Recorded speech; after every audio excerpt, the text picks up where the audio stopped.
नमस्कार मित्रांनो, आज मी तुमच्यासाठी पुणे शहरातील एक असे अपरिचित मंदिर आणले आहे। ते पुण्याच्या भरवस्तीत असून देखील पुण्यातील 90% लोकांना माहीतच नाही।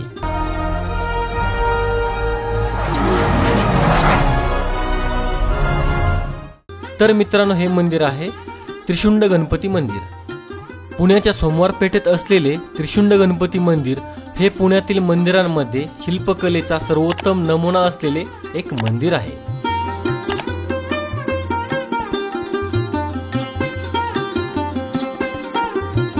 शहाजीराजांनी इसवी सन 1600 मध्ये शहापूर पेठ वसवली। 1735 मध्ये थोरले बाजीराव पेशवे यांनी व्यापाराला प्रोत्साहन देण्यासाठी शहापूर पेठेचा विकास करून सोमवार पेठ असे नामकरण केले। या मंदिराचे बांधकाम इसवी सन 1754 ते 1770 या कालावधीत इंदोर जवळील धामापूर मधील भीमगिरीजी गोसावी यांनी केले। मंदिराच्या बांधकामावर राजस्थानी, मराठी, दाक्षिण्य शैलीचा प्रभाव आहे। मंदिर पूर्णपणे काळ्या पाषाणात बांधलेले असले तरी ते पेशवेकालीन मंदिरांपेक्षा वेगळे आहे।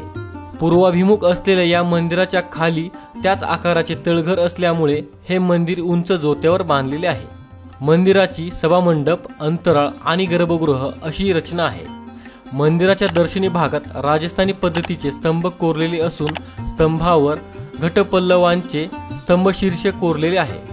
स्तंभावर कीर्तिम आणि साखळ्यांना लटकणाऱ्या घंटा दाखवलेल्या आहेत। प्रवेशद्वाराच्या दोन्ही बाजूला द्वारपाल कोरलेले असून दोन्ही द्वारपालांच्या बाजूच्या भिंतीवर एकशिंगी गेंड्याला साखळदंडाने पकडलेले ब्रिटिश सैनिक कोरलेले आहेत। हे शिल्प भारतातील तत्कालीन राजकीय परिस्थितीचे वर्णन करणारे असून हे शिल्प म्हणजेच इसवी सन 1757 साली झालेल्या प्लासीच्या लढाईत ईस्ट इंडिया कंपनीने बंगाल आणि आसाम प्रांतावर ताबा मिळवला याचे प्रतीक आहे। मंदिराच्या सभामंडपाच्या द्वारशाखेवर उजव्या सोंडेचा गणपती, गणेश यंत्र, गजांत लक्ष्मी, मकरमुखातून निघालेले महिरप, मोर, द्वारपाल, देवकोष्ठे कोरलेली आहेत।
सभामंडपातून अंतराळात प्रवेश करताना अंतराळाच्या द्वारशाखेवर गणपती, गणेश यंत्र, गजांत लक्ष्मी सारखे शिल्पे कोरलेली दिसतात।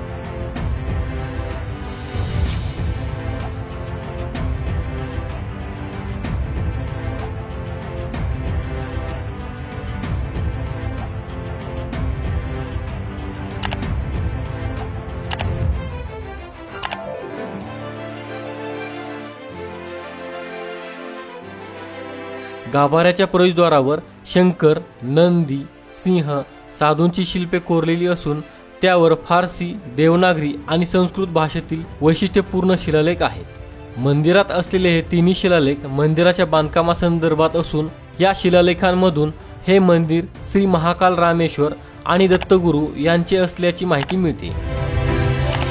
मंदिरातील गणेश मूर्ती वैशिष्ट्यपूर्ण असून 3 सोंडा आणि 6 हात असलेल्या या गणेशाच्या डाव्या मांडीवर देवी बसलेली आहे। गणपती चौरंगावर बसलेला असून हा चौरंग मोरावर आहे। यावरून हा गणेश त्रिशुंड मयूर गणेश म्हणून देखील ओळखला जातो।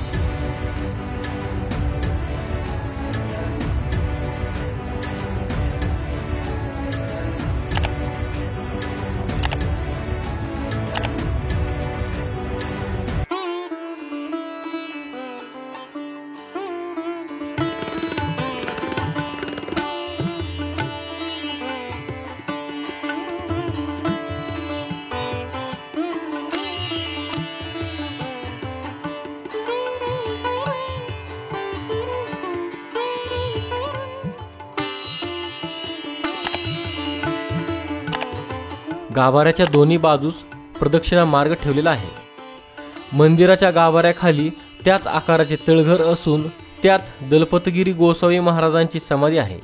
इतर दिवशी बंद असलेल्या या तळघराचे दरवाजे फक्त गुरुपौर्णिमेच्या दिवशी उघडले जातात। गुरुपौर्णिमेला तळघरातील समाधीचे दर्शन घेता येते। बाकी वर्षभर ह्या तळघरात गुडघाभर पाणी असते। याशिवाय मंदिरात नटराज, लिंगोभद्र शिव, शेषयानी विष्णू, हंस रूपातील ब्रह्मा, वराह रूपातील विष्णू यासारख्या मूर्त्या कोरलेल्या दिसतात। एकेकाळी महाकाल रामेश्वर आणि दत्तांचे म्हणून प्रसिद्ध असलेले मंदिर आज त्रिशुंड गणपती नावाने ओळखले जाते। भर वस्तीत असून देखील हे मंदिर पुणेकरांसाठी आजही अपरिचित आहे। या मंदिराचा समावेश पुणे महानगरपालिकेच्या प्रथम श्रेणी वारसा स्थळांच्या यादीत केला आहे।